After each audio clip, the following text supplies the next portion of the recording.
સરપદરથી વસરામ લુણાગરિયા બલરામ પ્રાકૃતિક ફાર્મ. આજે આ અમારા ફાર્મ ઉપર જામનગર જિલ્લાના ખેડૂતો પ્રવાસે આવ્યા આત્મા પ્રોજેક્ટ દ્વારા.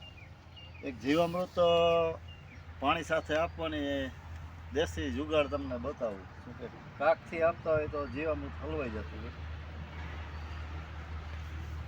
આવી રીતે જીવામૃત ગાળવાનો લોખંડનો 4 સળિયાનો ગયણો બનાવ્યો છે. એમાં ડુંગળીની પીસી ચડાવી દીધી એટલે આપણી આ ગાળવાની લપ નહીં. ફિલ્ટર બની ગયું. એમાં આવી પાઇપ એકરે 1 બેરલ નાખવું હોય, 1 વીઘામાં 1 બેરલ પાવવું હોય, 5 વીઘામાં 1 બેરલ પાવવું હોય તો એ પ્રમાણેની નાના મોટી પાઇપ આવે. આ 1 વીઘામાં 1 બેરલ પીએ આ પાઇપ ચાલુ કરવો.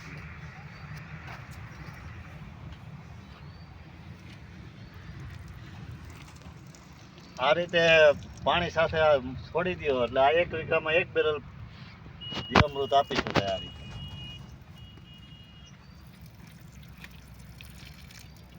આમાં કચરોય ન આવે અને આ પાઇપ બંધ ન થાય. જીવામૃત આપવાની તો પદ્ધતિ બનાવવાની તો આપણને બધાને ખબર. હા, એ તો ખબર છે. તમે દર પાણે જીવામૃત 1 વીઘામાં 1 બેરલ પાઈ સમજ્યા. આ અમારો ઓલા પાણે આ બધા બેરલ જીવામૃત બનાવેલા હતા.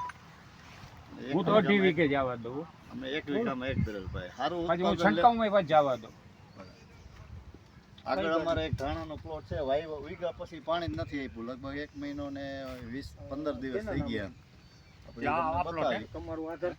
આમાં ઘઉંમાં ને ચણામાં 1 પાણ આપ્યું હોય. 1 મહિનો 1.5 મહિનાના ઘઉં.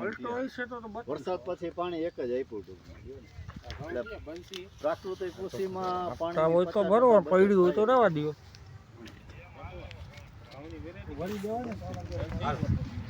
ઓકે દે.